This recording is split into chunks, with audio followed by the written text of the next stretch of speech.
નમસ્કાર મિત્રો, આજે આપણે વાણિજ્ય પત્ર વ્યવહાર અને સેક્રેટરીયલ પ્રેક્ટિસ CCSP ધોરણ 12ની અંદર ચોથું ચેપ્ટર લઈએ છીએ સભ્યપદ મેમ્બરશીપ.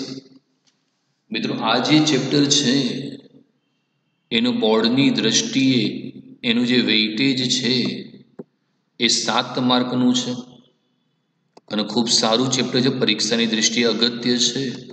તો હવે આપણે એની મિત્રો ચર્ચા કરીશું. તો પહેલાં થોડું ઇન્ટ્રોડક્શન થઈ જાય, પ્રસ્તાવના થઈ જાય. કંપનીની જામીનગીરીમાં રોકાણ કરવા માટે જાહેર જનતાને વિજ્ઞાપન પત્ર દ્વારા આમંત્રણ આપવામાં આવે છે. તેના અનુસંધાનમાં કંપનીમાં રોકાણ કરવા ઈચ્છતી વ્યક્તિઓ શેર ખરીદવા માટે અરજી કરે છે. કંપની આવેલી અરજીઓ એકત્રિત કરી તેનું વર્ગીકરણ કરે છે અને શેર ફાળવણી અંગેની નીતિ સંચાલક મંડળ શેર બજારના પ્રતિનિધિઓ સાથે પરામર્શન કરીને નક્કી કરે છે. શેર ફાળવણીનું કાર્ય પૂર્ણ થયા બાદ જે અરજદારોના શેર મંજૂર થયા હોય તેમના નામ સભ્યપત્રકમાં નોંધવામાં આવે છે. આ રીતે તેઓ કંપનીમાં સભ્ય ગણાય છે. અન્ય રીતે પણ કંપનીનું સભ્યપદ પ્રાપ્ત થઈ શકે છે. સભ્ય થયા બાદ કંપની તરફથી કેટલાક અધિકારો પ્રાપ્ત થાય છે અને કેટલીક ફરજો પણ અદા કરવી પડે છે. તો મિત્રો, કોઈ પણ જોઈન્ટ સ્ટોક કંપની છે, કોઈ પણ જે જાહેર કંપની છે, એ પોતાના શેર કે ડિબેન્ચર ખરીદવા માટે જાહેર જનતાને વિજ્ઞાપન પત્ર દ્વારા આમંત્રણ આપે છે કે ભાઈ અમે શેર કે ડિબેન્ચર બહાર પાડીએ છીએ અને તમે અમારા શેર ખરીદો. હવે જેવું કંપની વિજ્ઞાપન પત્ર બહાર પાડે છે તો જે લોકોએ એ કંપનીમાં રોકાણ કરવું છે કે શેર બજારમાં રોકાણ કરવું છે એવા લોકો એ જે વિજ્ઞાપન પત્ર છે મિત્રો એનો અભ્યાસ કરશે અને એમની ઈચ્છા છે કે ભાઈ શેર ખરીદવા છે તે તરત જ અરજી કરશે. હવે કંપનીનું જ્યારે શેરનું ભરણું બંધ થાય એટલે કંપની જેટલી પણ અરજીઓ આવી છે એને એકત્રિત કરશે, એનું વર્ગીકરણ કરશે.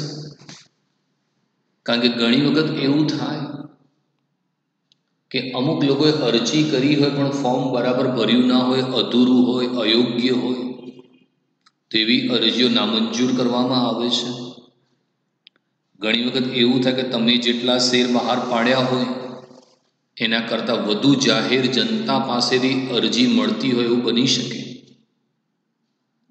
તો પછી કોને કેટલા શેર ફાળવવા એ અંગેની નીતિ જે છે એ કંપનીના બોર્ડ ઓફ ડિરેક્ટર્સ એટલે કે સંચાલક મંડળ પોતાની મીટિંગની અંદર જે શેર બજારના પ્રતિનિધિ છે એમની જોડે ચર્ચા વિચારણા કરીને નિર્ણય લેશે અને ત્યારબાદ એ શેરની ફાળવણી કરવામાં આવશે. અમુક અરજદારો જેમને બરાબર અરજી નહીં કરી હોય, અધૂરી અરજી કરી હશે, એમની અરજીઓ નામંજૂર થશે અને જે અરજદારોના મિત્રો શેર મંજૂર થશે એમનું નામ સભ્ય પત્રકમાં નોંધવામાં આવશે. માની લો કે તમે શેર ખરીદવા અરજી કરી હોય અને કંપની તમારા શેર મંજૂર કરે તો પછી તમને કંપનીના સભ્યપત્રકમાં તમારું નામ દાખલ થશે એટલે તમે કંપનીના સભ્ય બની ગયા છો. તો તમે કંપનીના મેમ્બર છો, તમને સભ્યપદ પ્રાપ્ત થઈ ગયું છે મિત્રો. અને એ સભ્ય તમે થયા ત્યારબાદ કેટલાક અધિકારો પ્રાપ્ત થાય છે અને ખાસ કરીને તમે ઇક્વિટી શેર ખરીદ્યા હોય તો તમને કંપનીના સંચાલનમાં ભાગ લેવાનો અધિકાર છે મિત્રો. કંપનીમાં મત આપવાનો અધિકાર છે. ડિરેક્ટરના ઇલેક્શનમાં ઊભા રહેવાનો તમને અધિકાર મળ્યો છે. તો દરેક સભ્યને કેટલાક અધિકારો મળ્યા છે અને એમની કેટલીક ફરજો પણ એમણે અદા કરવી પડે છે. હવે લઈએ છીએ મિત્રો સભ્યપદનો અર્થ અને વ્યાખ્યા લઈએ છીએ meaning and definition of membership. જે વ્યક્તિનું નામ લેખિત સંમતિ દ્વારા અથવા શેર અરજી દ્વારા કંપનીના સભ્ય પત્રકમાં નોંધાયેલ હોય તે કંપનીનો સભ્ય ગણાય છે.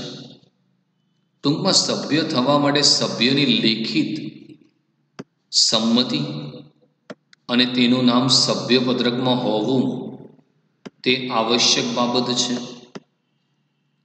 કંપની ધારામાં જણાવ્યા મુજબ જે વ્યક્તિએ કંપનીના આવેદનપત્રમાં સહી કરી સભ્ય થવા માટે સંમતિ આપી હોય અને જે અન્ય વ્યક્તિએ કંપનીના સભ્ય થવા લેખિત સંમતિ આપી હોય તે કંપનીનો સભ્ય ગણાય છે. તો સભ્ય પદ જેને મેમ્બરશીપ કહીએ છીએ, તો એવો કોઈ પણ વ્યક્તિ જેણે કંપનીના શેર ખરીદવા માટે અરજી કરી હોય અને કંપનીએ એના શેર મંજૂર કર્યા હોય, તો એ જ્યારે ફોર્મ ભરશે ત્યારે એ લેખિતમાં સંમતિ આપશે કે ભાઈ મારે કંપનીના શેર ખરીદવા છે અને મારે કંપનીનો સભ્ય બનવું છે. માનો કે તમારે શેર ખરીદવા છે તો એનું જે ફોર્મ છે એ તમારે લેખિતમાં ભરવું પડે. તમારું નામ, એડ્રેસ, બધી ઇન્ફોર્મેશન અને નીચે તમે સહી કરો છો, સિગ્નેચર કરો છો, મતલબ તમે લેખિતમાં સંમતિ આપી છે કે ભાઈ મારે કંપનીના સભ્ય બનવું છે. અને મિત્રો તમારા શેર મંજૂર થઈ જાય અને કંપનીના સભ્ય પત્રકમાં તમારું નામ નોંધાયેલ હોય તો તમે કંપનીનો સભ્ય ગણાવો છો, એટલે તમે કંપનીના સભ્ય છો. જેમ કે તમારે કોઈ સ્કૂલમાં એડમિશન લેવું હોય તો તમે એડમિશન માટે ફોર્મ ભરો અને તમને સ્કૂલ એડમિશન પણ આપી દે તો પછી સ્કૂલની અંદર જે રજિસ્ટર છે એમાં તમારું નામ નોંધાઈ ગયું એટલે પછી તમે એ સ્કૂલના વિદ્યાર્થી ગણાવો. માની લો કે સ્કૂલ તમને એડમિશન ના આપે તો તમે વિદ્યાર્થી નથી, પણ તમે એડમિશન માટે ફોર્મ ભર્યું, લેખિત સંમતિ આપી અને સ્કૂલે તમને એડમિશન પણ આપ્યું તો તમે સ્કૂલના વિદ્યાર્થી બન્યા. એમ જે પણ વ્યક્તિ છે મિત્રો એણે લેખિતમાં સંમતિ આપી હોય અથવા શેર અરજી દ્વારા કંપનીના સભ્યપત્રકમાં નોંધાયેલ હોય તે કંપનીનો સભ્ય છે. મતલબ તમારે કોઈ પણ કંપનીનો સભ્ય બનવું છે તો તમારે લેખિતમાં સંમતિ આપવી પડશે અને સાથે સાથે મિત્રો તમારું નામ કંપનીના સભ્યપત્રકની અંદર પણ હોવું જોઈએ. એટલે તમે શેર ખરીદીને સભ્ય બની શકો, પણ મિત્રો શેર ન ખરીદ્યા હોય તો પણ સભ્ય બની શકાય. આપણે 11માં આવેદનપત્રની કલમો ભણ્યા હતા, યાદ આવે તો નામની કલમ, રજિસ્ટર્ડ ઓફિસની કલમ, હેતુની કલમ, જવાબદારીની કલમ, મૂડીની કલમ અને છેલ્લેથી સ્થાપનાની કલમ. તો સ્થાપનાની જે કલમ હતી એટલે કે જે પણ વ્યક્તિ છે એ કંપનીનું જે આવેદનપત્ર છે મેમોરેન્ડમ ઓફ એસોસિએશનમાં સહી કરી હોય, મતલબ જ્યારે કંપનીની નોંધણી થતી હોય તો જે લોકોએ આવેદનપત્રની સ્થાપનાની કલમમાં સહી કરી હોય અને કંપનીના સભ્ય થવા માટે સંમતિ આપી હોય તો ભલે મિત્રો એમની પાસે શેર ના હોય તો પણ એ કંપનીનો સભ્ય ગણાય. મિત્રો તમારા સભ્ય બનો, તમે શેર ખરીદીને સભ્ય બની શકો અને જે લોકોએ આવેદનપત્રની સ્થાપનાની કલમમાં સહી કરી સભ્ય થવા સંમતિ આપી હોય અને જે અન્ય વ્યક્તિ એ કંપનીનો સભ્ય થવા લેખિત સંમતિ, એટલે અહીંયા આવેદનપત્રમાં સહી કરનાર તો સભ્ય બન્યો પણ બીજો કોઈ વ્યક્તિએ સભ્ય બનવું હોય તો એને કંપનીના શેર ખરીદવા અરજી કરવાની, લેખિતમાં સંમતિ આપવાની કે મારે કંપનીના શેર ખરીદવા છે અને કંપનીનું સભ્ય બનવું છે. તમારા શેર મંજૂર થઈ જાય અને કંપની તમારું નામ રજિસ્ટરની અંદર નાખી દે તો પછી તમે કંપનીના મિત્રો સભ્ય ગણાશો. હવે વાત કરીએ મિત્રો, સભ્યપદ કોણ મેળવી શકે? Who can acquire a membership? મિત્રો, સભ્યપદ કોને મળી શકે? તો કંપનીએ કાયદા દ્વારા અસ્તિત્વમાં આવેલી મિત્રો કૃત્રિમ વ્યક્તિ છે, જે કાયદા દ્વારા જીવંત વ્યક્તિ જેવા અધિકાર ભોગવે છે. કાયદાની દ્રષ્ટિએ સ્વતંત્ર અસ્તિત્વ તેમજ વ્યક્તિત્વ ધરાવનાર કોઈ પણ એકમ કંપનીનું સભ્યપદ પ્રાપ્ત કરી શકે છે. આ અંગે કંપનીના નિયમન પત્રની જોગવાઈઓનું પાલન થવું જરૂરી છે. કંપનીનું સભ્યપદ મેળવવા માટે નીચેની વ્યક્તિ કે સંસ્થાનો સમાવેશ કરી શકાય. તો પ્રશ્ન એ છે કે સભ્યપદ કોણ મેળવી શકે? મિત્રો, ભારતની અંદર શરૂઆતમાં કંપનીનો ધારો 1956માં અસ્તિત્વમાં આવ્યો હતો અને 2013ની અંદર કંપની ધારાની અંદર સુધારો કરવામાં આવ્યો અને કંપનીએ કાયદાએ સર્જેલી કૃત્રિમ વ્યક્તિ છે મિત્રો, જેની પાસે સર્વ સામાન્ય મહોર હોય છે. તો કાયદા દ્વારા જે જીવંત વ્યક્તિ છે એ જેવા અધિકાર ભોગવે છે, તો કાયદાની દ્રષ્ટિએ કંપની જે છે એ કૃત્રિમ વ્યક્તિ છે મિત્રો. કંપની ઉત્પાદન કરે છે, વેચાણ કરે છે, કર્મચારીઓને પગાર પણ ચૂકવે છે. તો કાયદાની દ્રષ્ટિને સ્વતંત્ર બનાવવામાં આવી, અલગ વ્યક્તિત્વ. એટલે ગમે તેલા સભ્યો મૃત્યુ પામે, નાદાર થાય કે અસ્થિર મગજ ના થાય, કંપનીના અસ્તિત્વને કોઈ અસર નહીં આવે. રિલાયન્સની સ્થાપના ધીરુભાઈ અંબાણીએ કરી હતી, એ મૃત્યુ પામ્યા, પણ આજે બી એ કંપની તો ચાલુ છે જ ને. એટલે કંપનીનું સભ્યપદ કેવી રીતે પ્રાપ્ત થઈ શકે મિત્રો? તો એ માટે કંપનીનું જે નિયમન પત્ર છે એ માટે સભ્યપદ માટેની જોગવાઈઓનું પાલન પણ થવું જરૂરી છે. તો હવે આપણે ચર્ચા કરીએ મિત્રો કે કોણ કંપનીનો સભ્ય બની શકે. તો નંબર 1 છે જીવંત વ્યક્તિ, એટલે કે લિવિંગ પર્સન. કંપનીનું સભ્યપદ એ વ્યક્તિ અને કંપની વચ્ચેના કરાર દ્વારા મળે છે. ભારતીય કરારના કાયદા મુજબ કરાર કરવા માટે સમર્થ એવી કોઈ પણ જીવંત વ્યક્તિ સભ્ય બની શકે છે. જે વ્યક્તિ કરાર કરવા અસમર્થ છે તેવી વ્યક્તિ સભ્ય બની શકે નહીં. સગીર, નાદાર, અસ્થિર મગજવાળી વ્યક્તિ એ સભ્ય નથી બની શકતી. ભારતીય કાયદા મુજબ કેટલાક સંજોગોમાં સગીરની બાબતમાં અપવાદ સ્વીકારવામાં આવ્યો હોવાથી તે સભ્ય બની શકે છે. તો મિત્રો, કંપનીનું સભ્યપદ માટે વ્યક્તિ જે છે ને જેને સભ્ય બનવું છે અને કંપની વચ્ચે કરાર થાય છે. અગર તમારે કંપનીનું સભ્યપદ મેળવવું છે તો લેખિત અરજી કરવી પડે.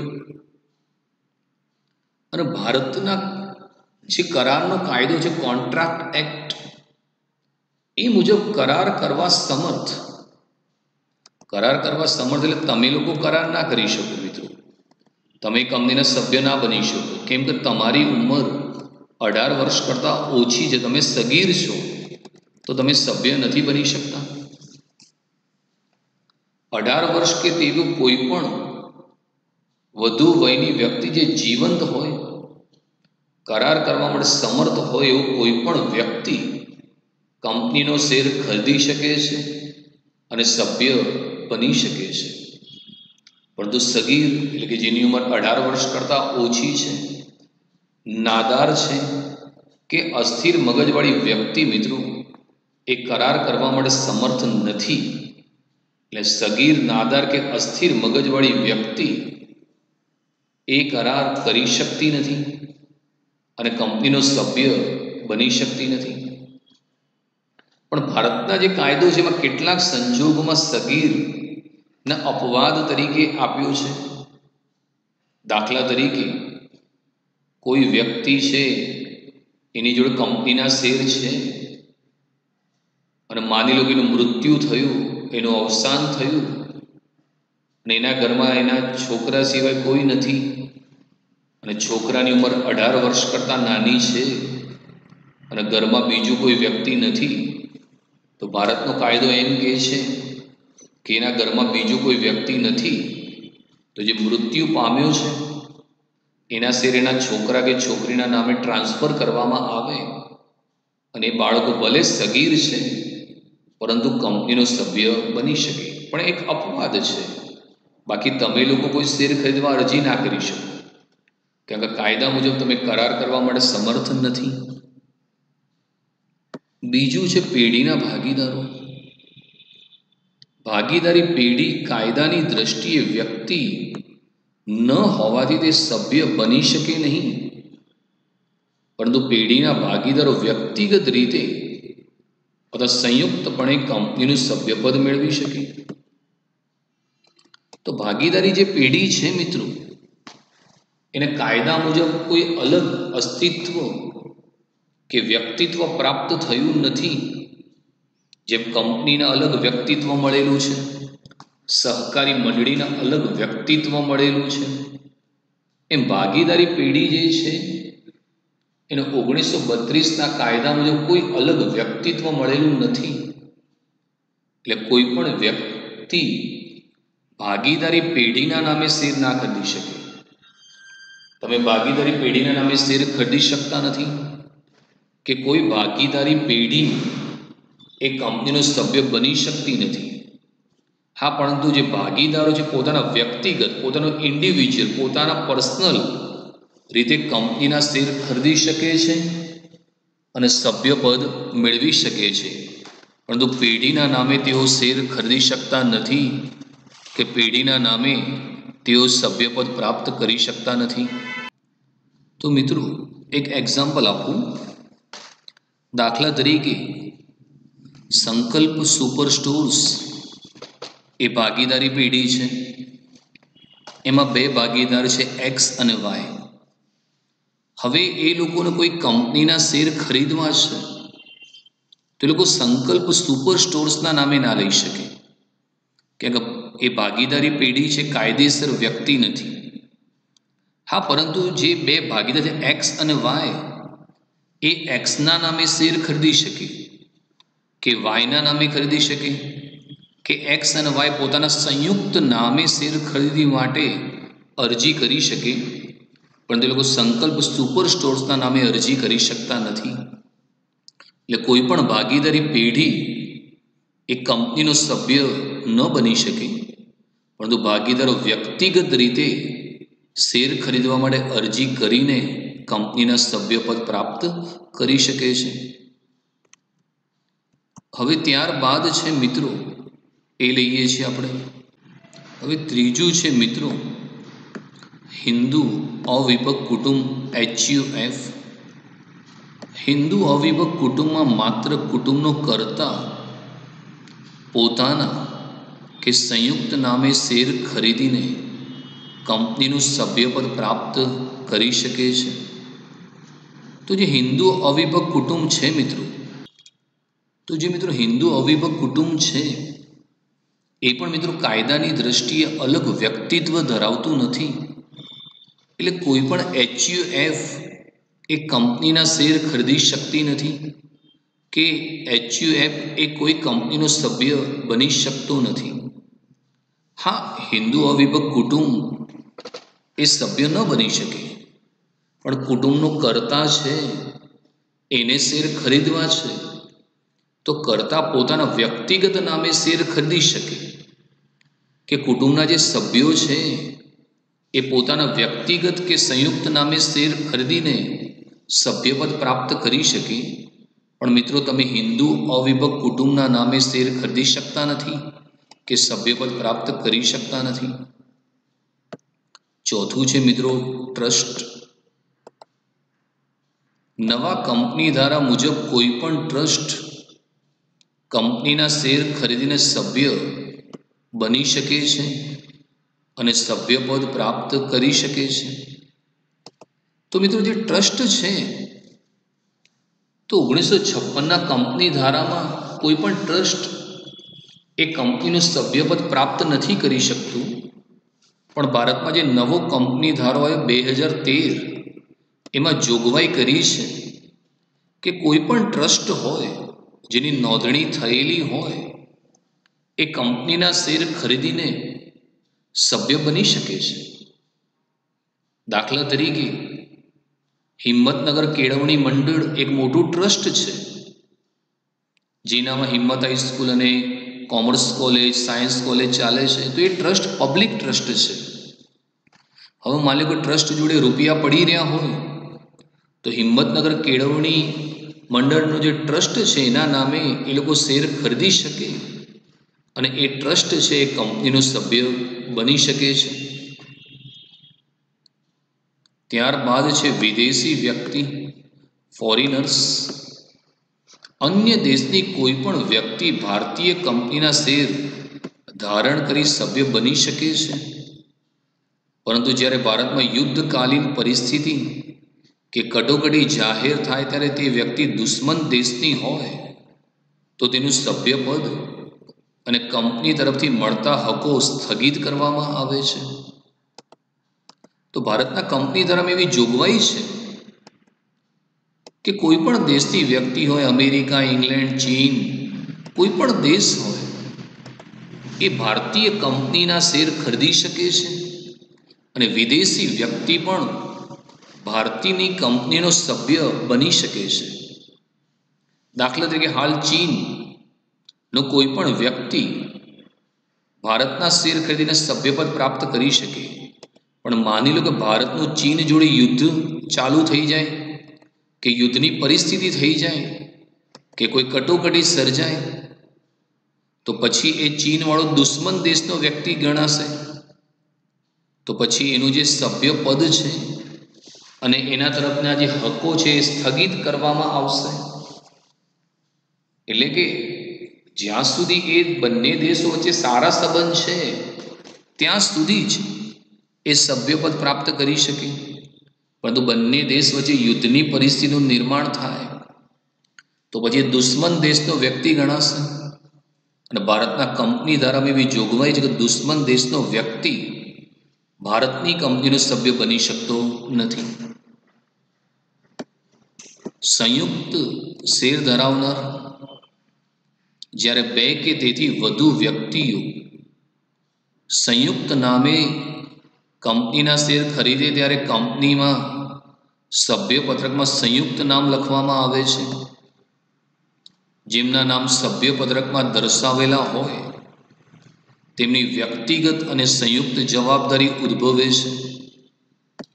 વહીવટી સરળતા ખાતર જેનું નામ પ્રથમ હોય તેના નામે કંપની પત્ર વ્યવહાર કરે છે. નોટિસ, ડિવિડન્ડ વોરંટ, પરિપત્ર, દસ્તાવેજ, શેર પ્રમાણપત્ર તેના જ સરનામે મોકલાવે છે.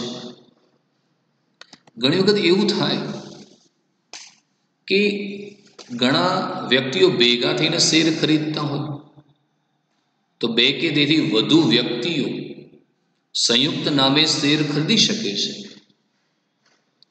દાખલા તરીકે રિલાયન્સ કંપનીએ શેર બહાર પાડ્યા અને સુજલ, જનક અને મન એ 3 જણા કહે છે લાવો ને આપણે ભેગા થઈને કંપનીના રિલાયન્સના શેર ખરીદીએ.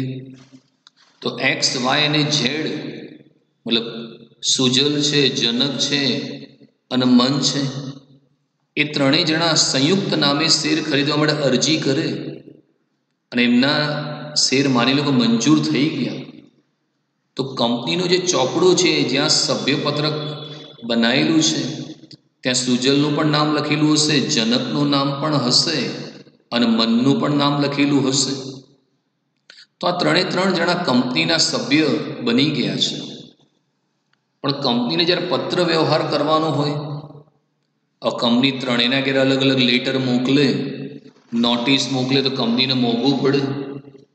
એટલે જ્યારે કંપની પત્ર વ્યવહાર કરવાનો વારો આવે તો જેનું નામ પ્રથમ હોય, દાખલા તરીકે સુજલનું નામ પ્રથમ છે, તો સુજલના ઘરના સરનામે કંપની પત્ર વ્યવહાર કરે. જે નોટિસ એ સુજલના ઘેર જાય, સુજલ જનક અને મનને જણાવી દે કે ભાઈ નોટિસ આવી છે, કે કંપનીનું જે ડિવિડન્ડ વોરંટ છે એ સુજલના ઘરે જશે. કોઈ પત્ર છે, કોઈ દસ્તાવેજ છે, શેરનું સર્ટિફિકેટ, આ શેરનું સર્ટિફિકેટ હશે, એનામાં સંયુક્ત નામ ત્રણેયના નામ લખેલા હશે, પણ કંપની લેટર ત્રણેયના ઘેર અલગ અલગ નહીં મોકલે. જેનું નામ પ્રથમ છે એના નામે જ પત્ર વ્યવહાર કરવામાં આવશે. ત્યારબાદ છે કંપની કાયદા દ્વારા અસ્તિત્વમાં આવેલી અલગ અને સ્વતંત્ર કૃત્રિમ વ્યક્તિ હોવાથી સભ્યપદ મેળવી શકે છે. કંપની પોતાના નિયમન પત્ર અનુસાર બીજી કંપનીનું સભ્યપદ મેળવી શકે છે, જેમાં નીચેની જોગવાઈઓનું પાલન થવું જરૂરી છે. એક, કંપની પોતાના નિયમન પત્રના અનુસંધાનમાં જ અન્ય કંપનીનું સભ્યપદ મેળવી શકે. બે, ગૌણ કંપની તેની શાસક કંપનીનું સભ્યપદ ન મેળવી શકે, પરંતુ નીચે જણાવેલ અપવાદરૂપ સંજોગોમાં તે કંપની શાસક કંપનીનું સભ્યપદ પ્રાપ્ત કરી શકે છે.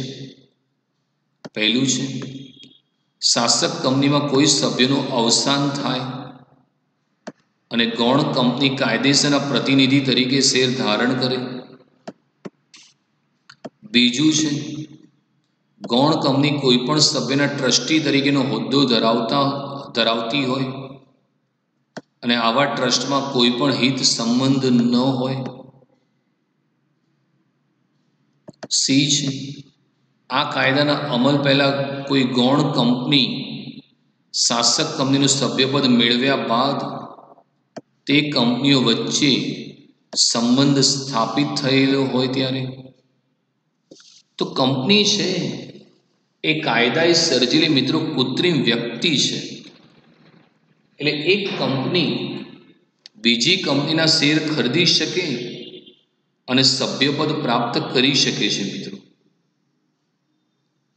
અને એ કાયદા મુજબ જોગવાઈ છે કે એ શેર ખરીદી શકશે મિત્રો. હમણાં જ તમે જોયું કે વોડાફોન જે કંપની છે, તો વોડાફોનના શેર આઈડિયા કંપનીએ ખરીદી લીધા. તો જુઓ, આઈડિયા પણ કંપની છે, વોડાફોન પણ કંપની છે. તો એક કંપની બીજી કંપનીના શેર ખરીદી શકે મિત્રો અને સભ્યપદ પ્રાપ્ત કરી શકે. હા, પણ શરત એ છે કે એના માટે કંપનીનું જે નિયમન પત્ર છે એની અંદર જોગવાઈ હોવી જોઈએ કે એ કંપની બીજી કંપનીના શેર ખરીદી શકે એવી જોગવાઈ હોય તો જ એ ખરીદી શકે છે મિત્રો. બાકી એ સભ્યપદ પ્રાપ્ત કરી શકતી નથી. બીજું કે જે ગૌણ કંપની છે એ તેની શાસક કંપનીનું સભ્યપદ ન મેળવી શકે. હવે શાસક એટલે શું ને ગૌણ એટલે શું? શાસકનો મતલબ શું થયો? જે શાસન કરે એને શાસક કહેવાય. અને કંપનીમાં શું હોય? તો જેની પાસે શેર વધુ હોય એ શાસક કહેવાય અને બીજી કંપની ગૌણ કહેવાય. જેમ કે ભૂતકાળમાં થમ્સઅપ કંપની હતી અને કોકા કોલા એના માર્કેટમાંથી શેર ખરીદી લીધા, તો અત્યારે કોકા કોલા એ શાસક કંપની છે અને થમ્સઅપ એ ગૌણ કંપની છે. પહેલાં જે ભારતની કંપની હતી મારુતિ, તમે જાણતો ફોર વ્હીલરમાં અત્યારે અગ્રેસર છે, તો એ મારુતિના 76% પણ વધુ શેર જાપાનની સુઝુકી કંપનીએ ખરીદી લીધા.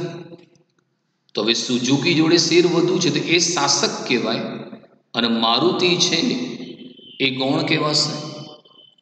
તો હવે મારુતિ છે એ હવે સુઝુકી કંપનીનું સભ્યપદ ન મેળવી શકે.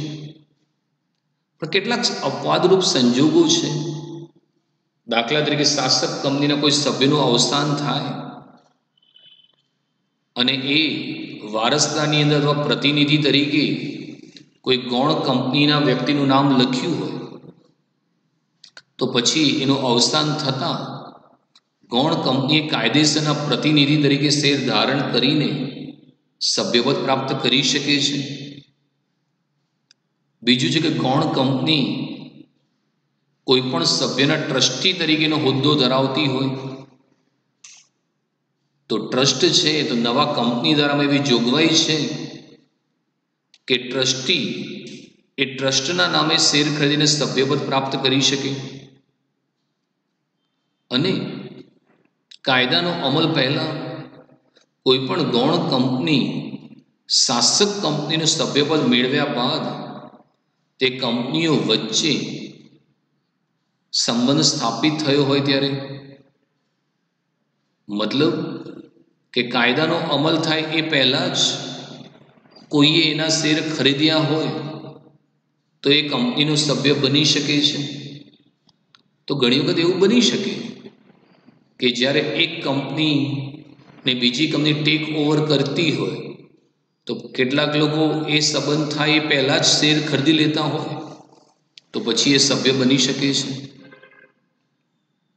અન્ય સંસ્થાઓ સહકારી કાયદા મુજબ નોંધાયેલી સહકારી મંડળી કે અન્ય કાયદા હેઠળ નોંધાયેલી સંસ્થા પોતાના બંધારણની જોગવાઈ અનુસાર કંપનીના શેર ખરીદીને સભ્ય બની શકે છે. અન્ય સંસ્થા મિત્રો, તો ભારતમાં ઘણી બધી સહકારી મંડળીઓ છે. તો સહકારી મંડળીને પણ મિત્રો કાયદેસરનું અલગ અસ્તિત્વ મળેલું છે. જેમ કે સાબર ડેરી એ સહકારી મંડળી છે. હવે એની જો ઘણો બધો નફો પડી રહ્યો છે, ઘણા બધા પૈસા છે, તો સાબર ડેરી કોઈ પણ કંપની, રિલાયન્સ, ટાટા, કોઈ પણ કંપનીના શેર ખરીદીને સભ્યપદ પ્રાપ્ત કરી શકે. હિંમતનગર નાગરિક સહકારી બેંક, તો નાગરિક સહકારી બેંક એ પણ સહકારી મંડળી છે. એની પાસે વધુ થાપણો પડી હોય તો નાગરિક સહકારી બેંક એ હિંમતનગર નાગરિક સહકારી બેંકના નામે શેર ખરીદી શકે અને સભ્યપદ પ્રાપ્ત કરી શકે છે મિત્રો.